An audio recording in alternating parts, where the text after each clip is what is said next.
Spring is in the air, everyone, which means that it's sports season. Sports go sports! And with sports season comes some absolutely insane style trends. What am I gonna be wearing to the big game today? Do I paint my head to be a lopsided basketball, or do I just bust out the traditional giant foam finger? Should I be putting on my poofy tartan knickerbockers or carving my sofa cushion into a giant wedge of cheese to wear upon my head? If I have any hopes of being king of the Jumbotron, I'm gonna need something that's gonna be a physical representation of my extreme need for validation in this world.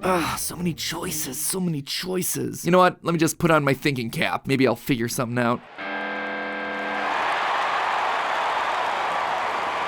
Hello, Internet! Welcome to Style Theory, where today's episode is dedicated to everyone who predicted the ST of this new channel would actually stand for Sports Theory. Go! Go, my favorite sports team, go! Yeah, they scored a goal unit! Basket! Take it up with the copyright team over at the NFL. Real talk, Sports Theory would have actually been our third channel, had it not been for those guys basically telling us, try it, and we'll come at you so hard. Kind of put a damper on that idea. Now, this might come as a surprise to you, but I'm not what most people would consider a sports guy. Don't get me wrong, I played my fair share of soccer and baseball, but at the end of the day, I was the kid who took bowling lessons in elementary school, because that's what you do when you're a scrawny Polish boy from Ohio. As an added bonus, you get to walk away with a free monogrammed bowling ball, which, much to my surprise, does not help you with the ladies. Why am I telling you all my sports ball history? Well, because sports and style are intrinsically linked. Whether it's played on a field, a mat, or grown-up jungle gym, there's an entire universe to talk about when it comes to sports fashion. There are uniforms, there are colors, there are bathing suits that mimic the physics of shark skin. And that's just talking about the players. When it comes to sports fandoms, there are no limits to what people will do to support their home team. Like Saints fans down in New Orleans wearing black and gold paper bag outfits out of embarrassment during a particularly bad season in the 80s. Or Green Bay Packer fans who cut the cushions out of their sofas to create hats that look like wedges of cheese. I suppose you could say that those outfits are good enough.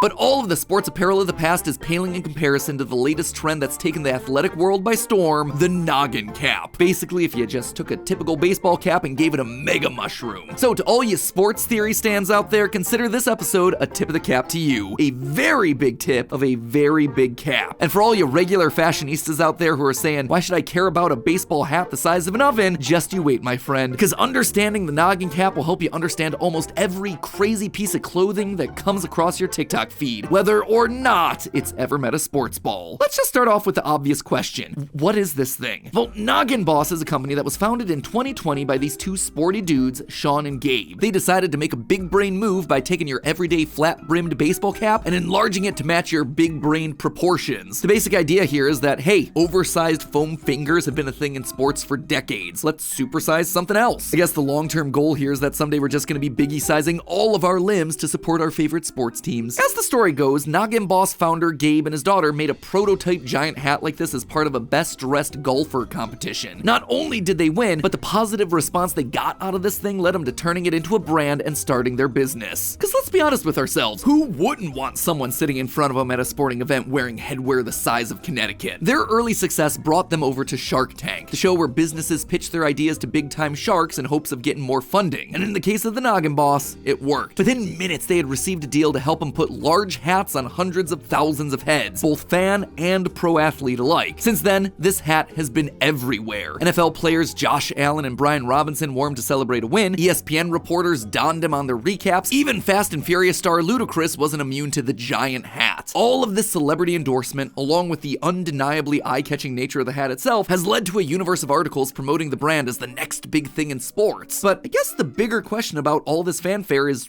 why? Why are people wearing these elaborate and expensive get-ups in the first place? I mean, these things are running you $125 when customized. It is not cheap for just a gimmicky article of clothing. The obvious answer here is that it's to support their favorite team, but support can only explain so much. You can support something by showing up to a game in a t-shirt, and many fans already do that. So what is it that's driving people to go so far above and beyond? Let's just see what's under the hood.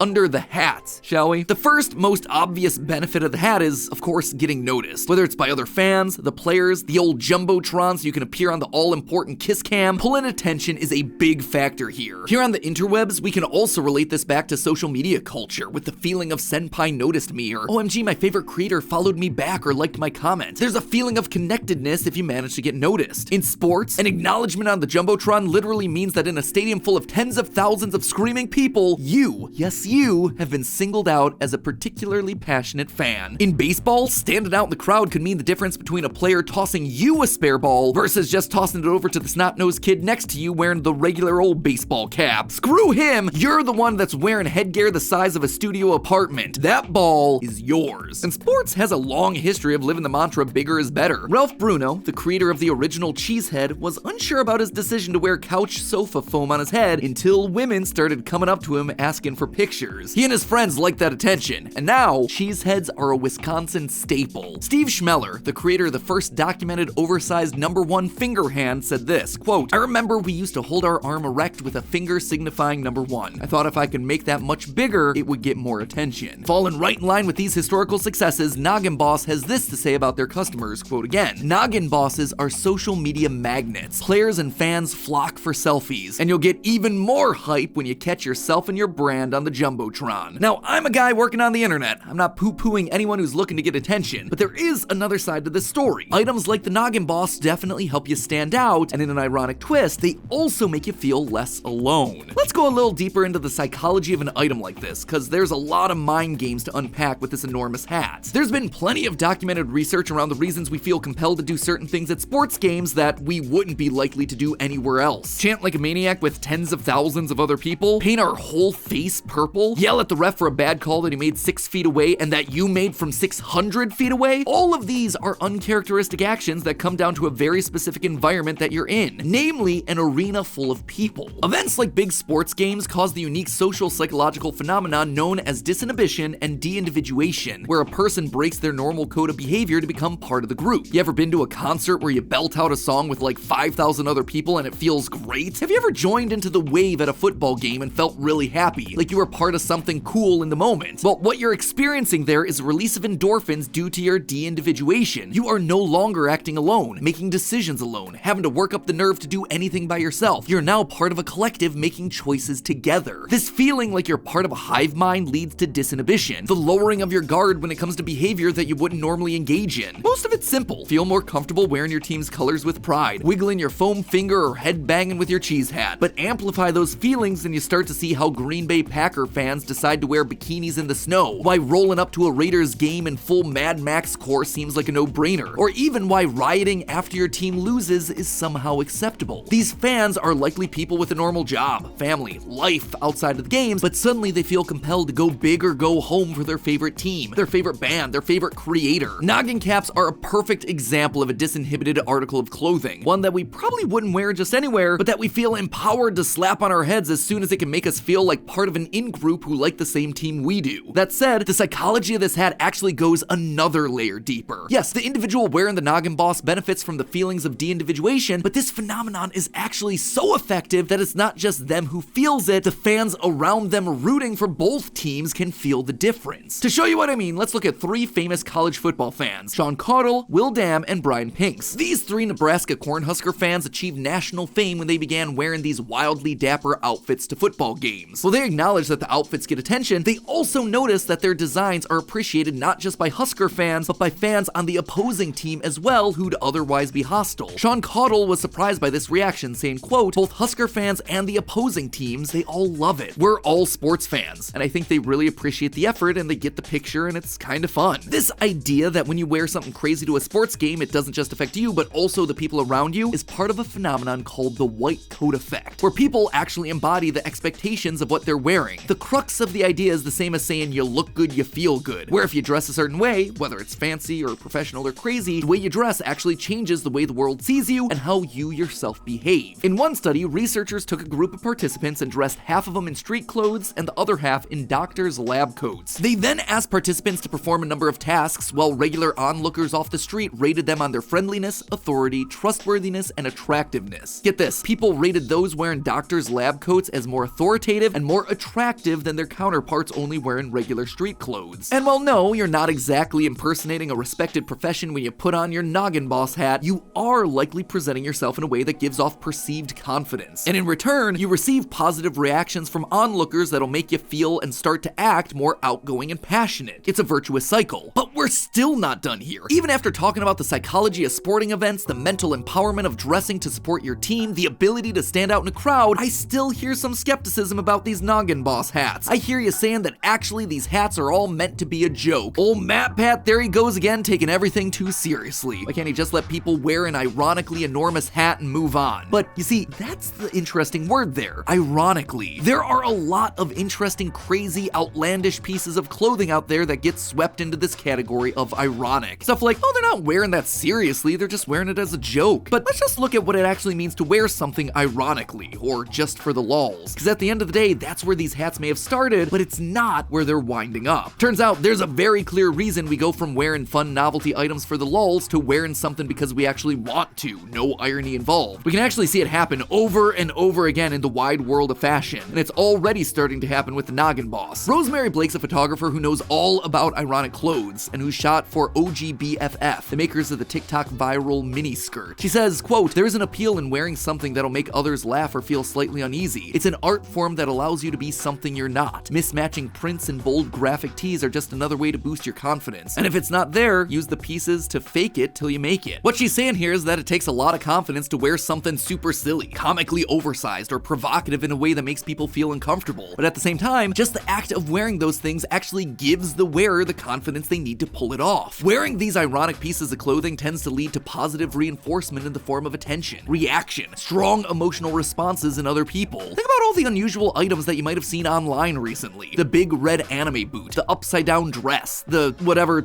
these things are. They get a ton of engagement online. Love them, hate them, either way, you have an opinion. And once you see them, you remember them. The makers and brave fashionistas that are wearing these crazy items on the other side of your screen are getting the positive reinforcement of dopamine from likes, comments, and yes, getting asked for selfies. Over time, we stop associating some of these items with feeling edgy, and we just start associating them with feeling happy. Before you know it, more people want to participate in what was considered boundary pushing and weird. But if thousands of people on TikTok are doing it, that's not boundary pushing anymore. That's when a piece of clothing stops being ironic and starts being a trend, honey. Probably the best example of this irony to mainstream transition is the classic story of Uggs, the sheepskin boots often worn by surfers during the 1960s in Australia. Since the 1970s, these things have gone from popular to hated, to popular to hated, to ironic, and lately with 2021's ugly shoe craze back to popular, right alongside Gucci rubber platform shoes and chunky-soled dad sandals, which all were deemed cool, trendy shoes by Glamour magazine. Other past examples include trucker hats, which exploded in popularity in the early 2000s with the Von Dutch craze and Ashton Kutcher on Punk'd before ultimately disappearing. Now they're making their comeback on the heads of celebrities like Dua Lipa and Rihanna, who may have started wearing them to be ironically uncool, but immediately sparked them into coolness again when fans and followers wanted to be in on the joke. So does this mean that we'll be seeing Noggin Boss jump from the sports world onto the runways of New York Fashion Week? Probably not, though I will say it probably wouldn't be the weirdest thing to strut the catwalk in recent seasons. Either way, one final tip of the cap to Sean and Gabe for having the confidence to put their money where their noggin is. Now if you'll excuse me, I'm gonna go buy some oversized clown shoes before those things pop off. But hey, that's just a theory. A style theory. Keep looking sharp. And if the weird history of fashion is what you're after, click the video on the left to watch us crack open the conspiracy behind the size of women's pockets. Or you can click the box on the right to learn why school uniforms deserve a failing grade.